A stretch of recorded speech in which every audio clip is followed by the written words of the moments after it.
Pada Kita saat ke presentasi peserta ya, berikut, Pak dosen, jaringan Ibu Tabita. Silahkan Ibu Tabita. Ya Pak, terima kasih atas kesempatannya.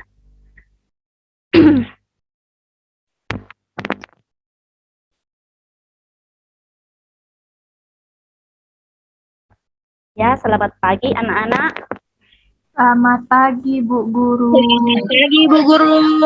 Selamat pagi Bu Guru. Semuanya tetap sehat ya. Sebelum kita memulai pelajaran kita, terlebih dahulu kita Selamat pagi Bu Guru. Ya, pagi. Ya. Sebelum memulai pelajaran kita pagi ini, terlebih dahulu ketua kelasnya pimpin kita dalam doa. Ya Bu. Ya, Jadi dalam doa. ya baiklah teman-teman semua, sebelum kita memulai pelajaran, marilah kita membacakan doa menurut kepercayaan kita masing-masing. Doa dimulai. Doa selesai. Ya, terima kasih Nak Jumadil. Bagaimana keadaannya semua, sehat ya?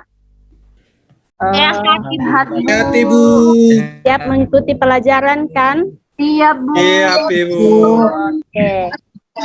Ya, untuk menumbuhkan rasa nasionalisme kita, kita menyanyi lagu nasional judulnya Garuda Pancasila. Ibu pandu ya. 1, 2, 3 menyanyi ya Garuda Pancasila. 1, 2, 3. Garuda Pancasila. Akulah pendukung patriot proklamasi sedia untukmu. Pancasila dasar negara, rakyat adil makmur sentosa.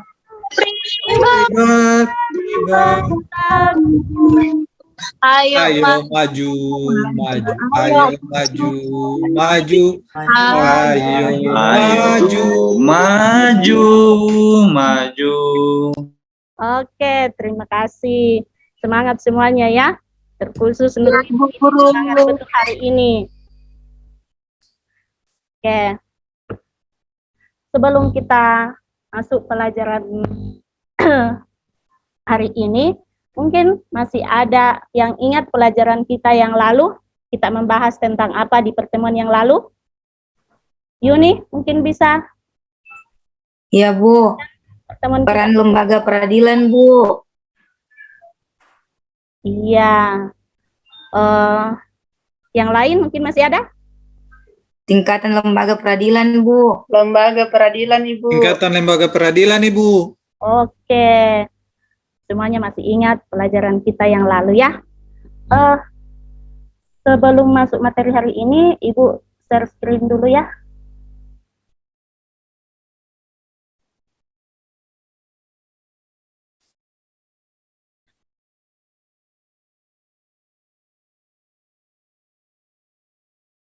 Hari ini Yuni tidak senyum. Sudah kelihatan? Sudah Ibu.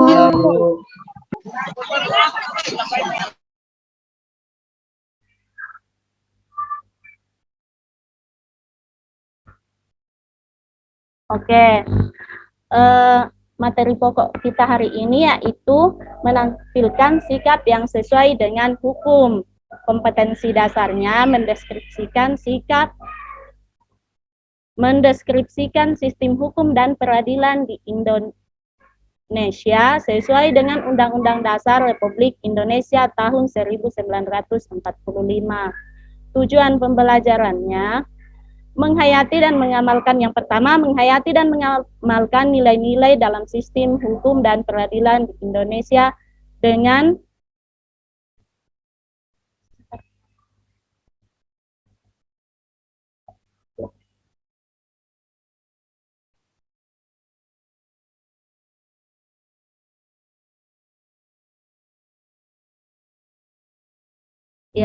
menghayati dan mengamalkan nilai-nilai dalam sistem hukum dan peradilan di Indonesia, Undang-Undang Negara Republik Indonesia tahun 1945 sebagai rasa syukur kepada Tuhan Yang Maha Esa. Yang kedua, menunjukkan sikap disiplin terhadap aturan sebagai cermin sistem hukum dan peradilan di Indonesia.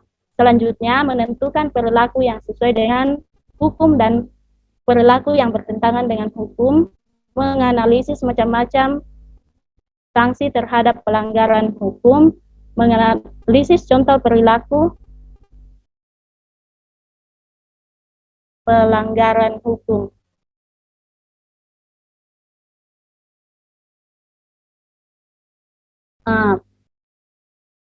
Ibu harap di tujuan pembelajaran ini anak-anakku semua bisa memahaminya dan pasti kita bisa mencapai tujuan pembelajaran kita hari ini. Di slide-nya sudah tampil? Sudah tampil? Halo? Halo? Iya, Bu. Sudah, Ya, Ibu, Bu. sudah. Ya, Sudah. sudah. Bu, sudah. Di situ ada mengamati gambar ya. Mengamati gambar. Coba kalian amati gambar. Siapa yang bisa dari gambar ini, apa yang kalian bisa pahami? Mungkin bisa Ibu tunjuk ya. Coba Mustaman, gambar nomor 1, apa yang bisa dipahami terkait gambar nomor 1? Nak Mustaman? Halo? Ya Bu, Tanya, Bu. ya halo Bu. Di tampilan saya ini Sebentar. Masih tidak kompetensi jelas dasar. Bu. Yang ada ini materi pokok, kompetensi dasar. Oh, gambarnya belum nampak, Iya. Bu. Gambarnya belum nampak. Oh, sebentar ya. Gambarnya belum nampak Bu. Oh Iya. ya, sebentar. Oh, ini sudah nampak?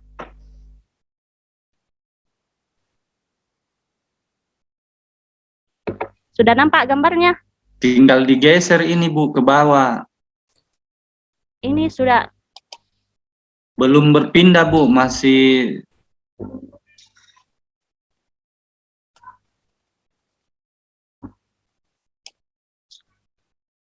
Ini belum nampak ya? belum Bu, belum berpindah slide. Ibu, kembali dulu ya. Ya Bu. Sebentar ya.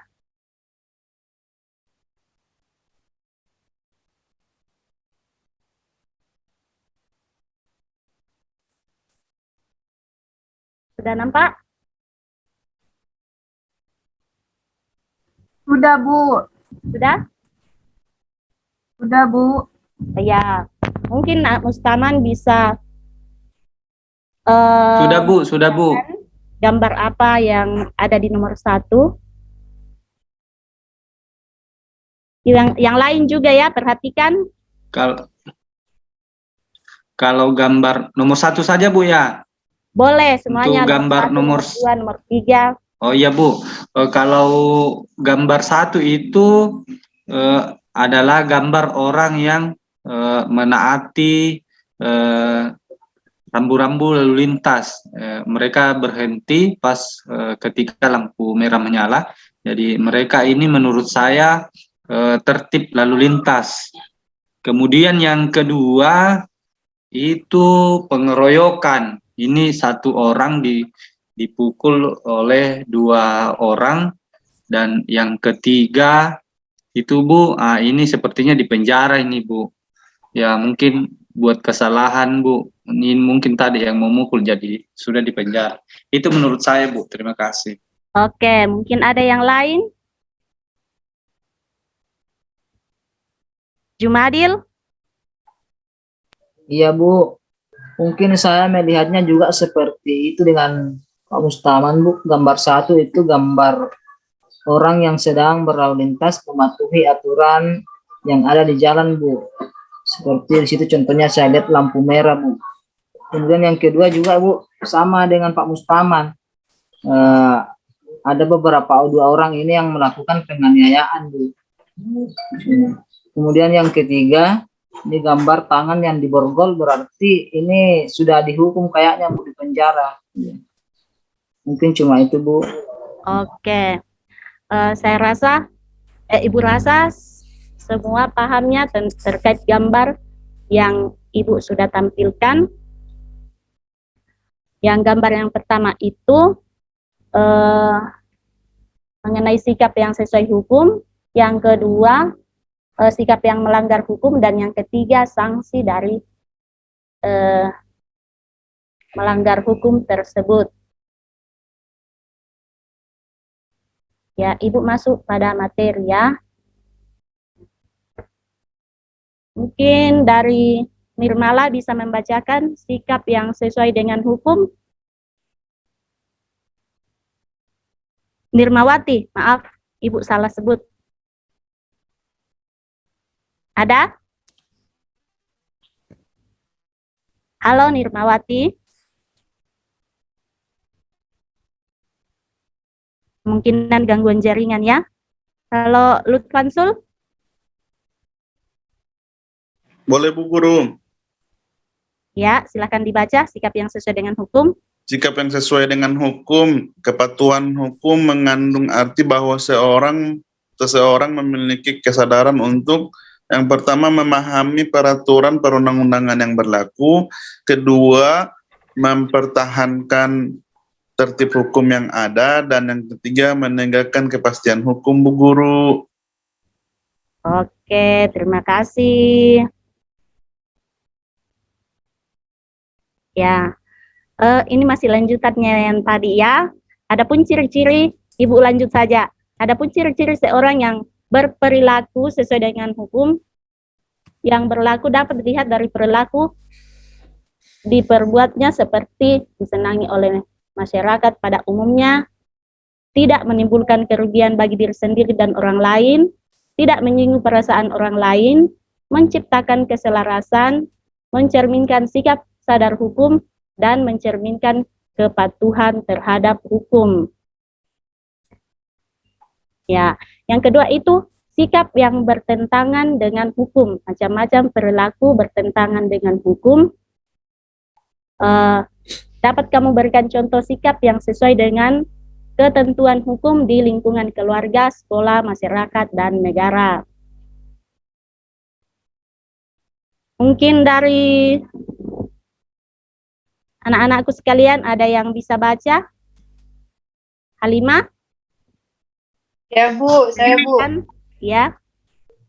Ya, macam-macam perilaku yang bertentangan dengan hukum. Ketidakpatuhan terhadap hukum itu dapat disebabkan oleh 2 hal. Yang pertama, pelanggaran hukum oleh si pelanggar sudah dianggap sebagai kebiasaan, bahkan kebutuhan. Dan yang kedua, hukum yang berlaku sudah tidak sesuai lagi dengan tuntutan kehidupan. Sudah, Ibu. Oke, terima kasih Mbak Halimah. Lanjut, itu ada sikap yang bertentangan dengan hukum, macam-macam dan macam-macam sanksi ya. Mungkin dari Asfianto bisa membaca? Asfianto ada?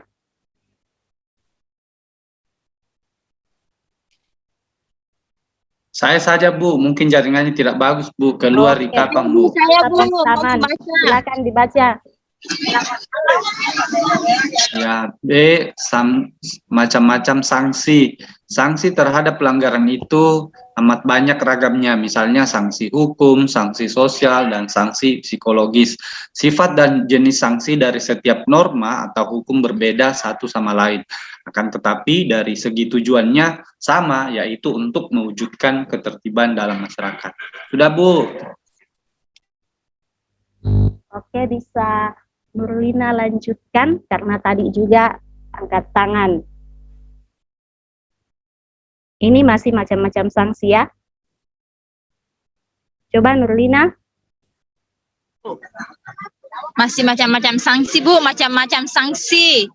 Ya, Hal Silakan. tersebut mengandung pengertian sebagai berikut. Tegas berarti adanya aturan yang telah dibuat secara material. Misalnya dalam hukum pidana mengenai sanksi diatur dalam pasal 10 KUHP.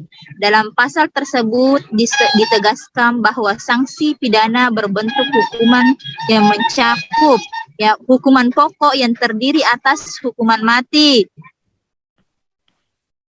Hukuman terdiri hukuman setingginya 1 tahun dan sekurangnya 1 tahun.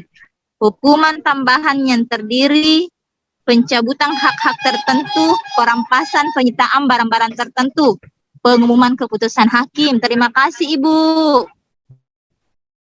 Oke, terima kasih. Ya, materi hari ini kita sudah membaca ya. Untuk hari ini Ibu bagi dalam kelompok karena saat ini model pembelajaran kita itu PBL, jadi berorientasi pada masalah. Ibu bagi 2 kelompok ya. Pertanyaannya itu setiap kelompok itu beda. Jadi Ibu bagi 2 kelompok saja. Ibu yang bagikan atau anak-anak yang bagi sendiri? Ibu saja. Oke, Ibu saja Bu yang bagi Bu. Iya. Kelompok pertama itu Nita Sri Purwanti ya, kelompok Nita Sri Purwanti, Nurlina Jumadil, Lutfansul Aspianto. Kelompok yang kedua Halimah Yuni, Nathaniel Nirmawati, Lydia Mustaman. Oke.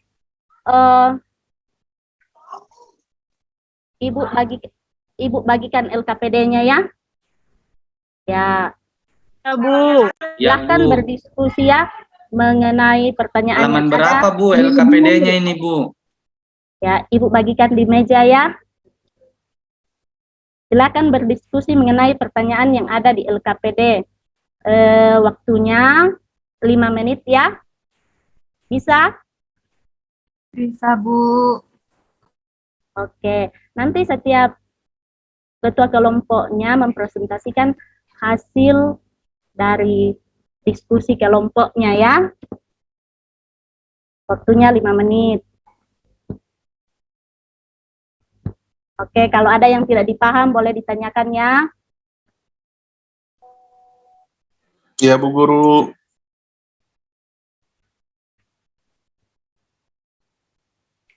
Ya, waktunya sudah selesai ya.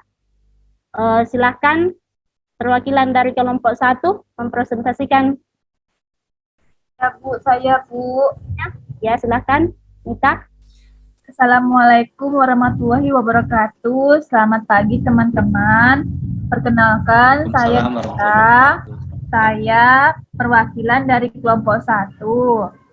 Dari hasil analisis yang tadi sudah kami kerjakan bersama teman-teman yang lain, yang pertama, menentukan sikap yang sesuai dengan hukum dan yang melanggar hukum di lingkungan keluarga, lingkungan sekolah, lingkungan masyarakat, dan lingkungan negara.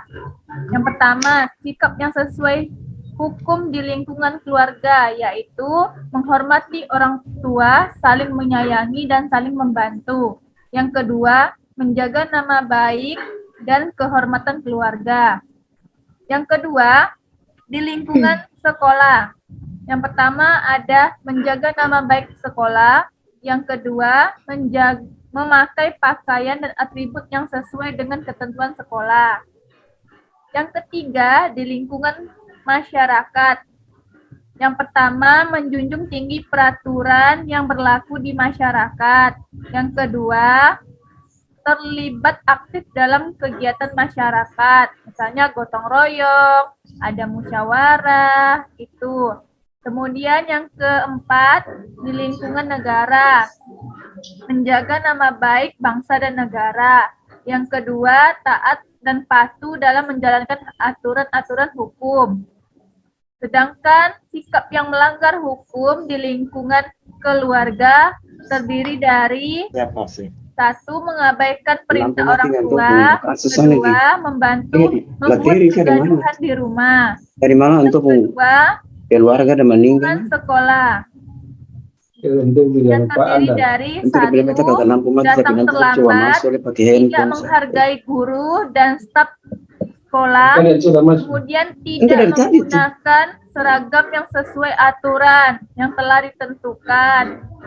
Yang keempat, membuat kegaduhan atau berkelahi dengan teman. Yang ketiga, di lingkungan masyarakat, malas, Anto bilang kata yang penting teman-teman itu ketulia dong supung langkah-langkah itu kalau su bagus ya ketemu perbaiki sedikit-sedikit tapi kalau masih kurang ya ketemu lengkapi itu. Jadi tadi Pak, tidak membayar pajak. Pendahuluan inti. Yang kedua, melanggar lalu lintas.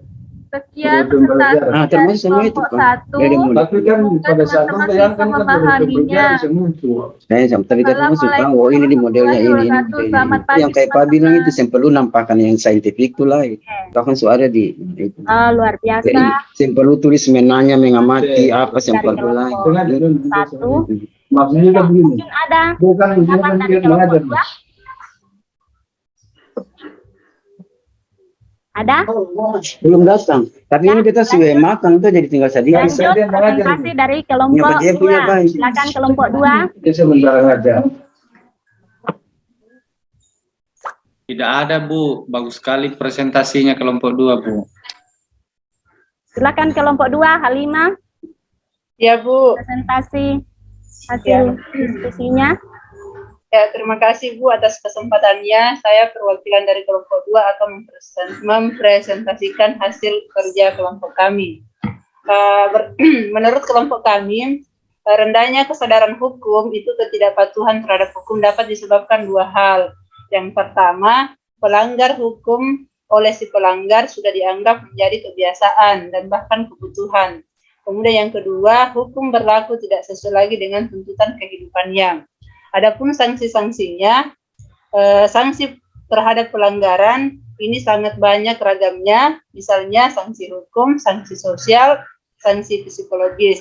Sifat dan jenis sanksi dari setiap norma atau hukum berbeda satu sama lain, akan tetapi dari segi tujuannya sama, yaitu mewujudkan ketertiban dalam masyarakat. Sekian dari pemaparan kelompok kami. Terima kasih. Oke, mungkin ada tanggapan atau pertanyaan dari kelompok lain terkait diskusi kelompok 2? Mana anak-anak? Tidak ada, Ibu. Tidak ada? Oke. Luar biasa hasil diskusi dari setiap kelompok. Ibu berikan jempol ya, dari setiap kelompok. Ya, perwakilan dari kelompoknya silakan kumpul hasil diskusinya. Oke. Ibu guru merasa materi kita saat ini semua sudah dipahami berdasarkan hasil diskusi kelompok yang tadi, berarti materi ini terasa ibu sudah paham semuanya ya. Nah, kita menyimpulkan hasil dari materi yang telah kita bahas tadi. Mungkin dari siapa yang bisa menyimpulkan? Saya, Ibu. Oh iya, Nathaniel. Silahkan, Nathaniel. Iya, Ibu. Dari hasil pembelajaran tadi, tingkat kepatuhan hukum yang diperlukan oleh seorang warga negara secara langsung menunjukkan tingkat kesadaran hukum yang dimilikinya. Kepatuhan hukum mengandung arti bahwa seseorang memiliki kesadaran memahami dan menggunakan sesuatu, memahami dan menggunakan peraturan perundangan yang berlaku. Yang kedua, mempertahankan tertib hukum yang ada dan menegakkan kepastian hukum. Adapun ciri-cirinya, Ibu, itu disenangi oleh masyarakat pada umumnya, tidak menimbulkan kerugian bagi diri sendiri dan orang lain, tidak menyinggung perasaan orang lain, menciptakan keselarasan, Ibu. Mungkin itu dari saya, Ibu. Oke. Terima kasih, Nak Nathaniel. Kita beri aplaus untuk Nak Nathaniel yang telah menyimpulkan hasil dari pelajaran kita hari ini. Ya, untuk memperdalam materi yang telah Ibu berikan tadi, Ibu berikan tugas evaluasi ya, yang berupa pilihan ganda ya. Ada 5 nomor ya. Silakan dikerjakan. Ibu beri waktu 5 menit untuk mengerjakan.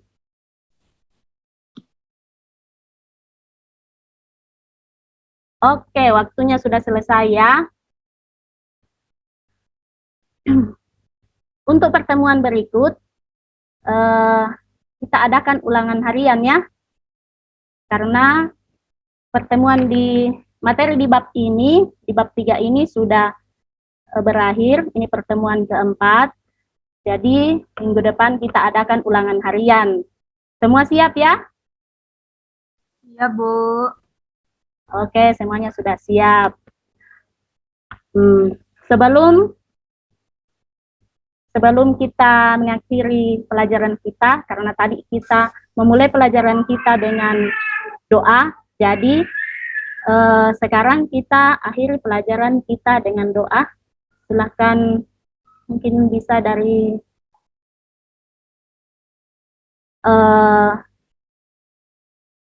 ketua kelasnya, pimpin kita dalam doa. Siap, Bu. Jadi sebelum kita mengakhiri pelajaran, marilah kita bersama-sama membaca doa menurut kepercayaan kita masing-masing. Doa dimulai. Selesai. Terima kasih anak-anakku semua sudah semangat dalam proses belajar. Selamat siang dan terima kasih banyak. Diharapkan jangan keluar dari kelasnya. Mata pelajaran selanjutnya akan masuk. Oke, terima kasih banyak ya. Ya, terima kasih Ibu Tabita yang sudah menampilkan penampilan yang terbaik di siang hari ini. Ya, mari silakan Pak dosen. Selesai bangsa Indonesia harus memperingati Hari Kesaktian Pancasila. Iya, terima kasih Pak Pamong. Ibu Tabita, selamat pagi. Ya Pak, selamat pagi. Iya, Ibu Tabita, terima kasih ya sudah bisa mempresentasikan pelajaran Ibu di hari ini dengan tema yang menarik. Gaya yang khas juga. Nah, tadi saya mohon maaf saya terputus itu karena di sini lagi lampu lagi padam dan saya menggunakan jaringan handphonenya. Jadi Bapak Ibu, khusus untuk Ibu Tabita, saya merasa bahwa memang Ibu punya gaya mengajar itu tidak bisa dirubah ya, tidak bisa dirubah atau bisa dirubah tuh kira-kira ya. Maksudnya kalau gaya mengajar kita itu, gaya bicara kita tuh kira-kira bisa dirubah tidak tuh? Bisa ya? Ibu Tabita aktifkan mikrofon saja, tidak apa-apa. Kan saya yang mesti menjawab nih Ibu Tabita jadi. Bisa Pak. Nah, jadi kalau gaya kita bisa dirubah kecuali muka kita ya tidak bisa dirubah. Ya, kalau gaya kita bisa dirubah kan. Nah, jadi karena itu menjadi guru yang profesional itu adalah salah satunya meningkatkan power komunikasi kita, lebih meningkatkan cara berkomunikasi kita sehingga mengundang perhatian banyak orang. Jadi yang tadi Ibu Tabita sudah sampaikan itu sudah bagus. Jadi intinya tuh Ibu dengan gayanya Ibu ya, saya tidak bisa paksakan gaya saya ke Ibu, dan itu ciri khas Ibu Tabita. Ya, orang kalem tapi juga bisa memberikan muatan-muatan materi yang cukup menarik. Nah, karena itu tinggal Ibu menyesuaikan nanti dengan lingkungan yang sebenarnya di sekolah Ibu. Ya, memberikan motivasi kepada anak-anak lagi-lagi itu menjadi hal yang sangat penting. Ya, memulai terus dalam pendahuluan terus kegiatan inti dan penutup itu saya melihat sudah dilakukan. Tinggal dilakukan pembobotan saja, memperkuat saja bahwa sesungguhnya itu kita punya sistematika pembelajaran itu harus dapat diimplementasikan dengan baik. Mengapa? Karena kita punya target untuk mendapatkan salah satunya itu perubahan sikap dari anak. Yang kedua itu adalah pengetahuan dan juga psikomotor. Jadi di samping tadi saya bicara soal bagaimana kita memicu tingkat berpikir anak, tapi juga bagaimana kita memicu anak untuk bisa menciptakan sesuatu, ya, psikomotorik itu. Bagaimana kita bisa menginginkan anak kita itu untuk bisa bersikap, ada perubahan sikap setelah kita mengajarkan suatu tema atau suatu materi tertentu. Nah, kira-kira dari sisi sikap yang Ibu harapkan dari anak-anak ini, khusus untuk pelajaran keempat ini, pertemuan keempat, itu apa ya? Bisa menampilkan sikap yang sesuai dengan hukum, Pak. Apakah Ibu gambarkan di situ? Ada tergambar di situ tidak? Di RBP? Ada, Pak. Ya. Jadi itu yang menjadi juga target atau indikator kita, itu juga menjadi muatan pembelajaran kita. Karena lagi-lagi saya mengulang, PPKN itu berciri khas pembelajaran sikap dan karakter. Karena itu tidak boleh kita abaikan pada waktu kita mengajar dari awal sampai selesai. Ya, itu bisa berjalan itu by proses, ya, bisa di depan, di tengah, maupun di akhir. Bahkan juga di dalam penilaian itu bisa diuji di situ dan bisa ditargetkan di situ.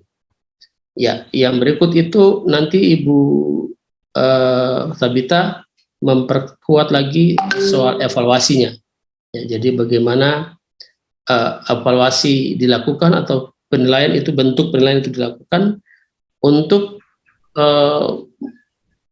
merangkul, menghimpun seluruh potensi berpikir, kognitif, afektif, dan psikomotor anak pada waktu yang Ibu janjikan untuk kita akan tes itu setelah semua pelajaran dilakukan.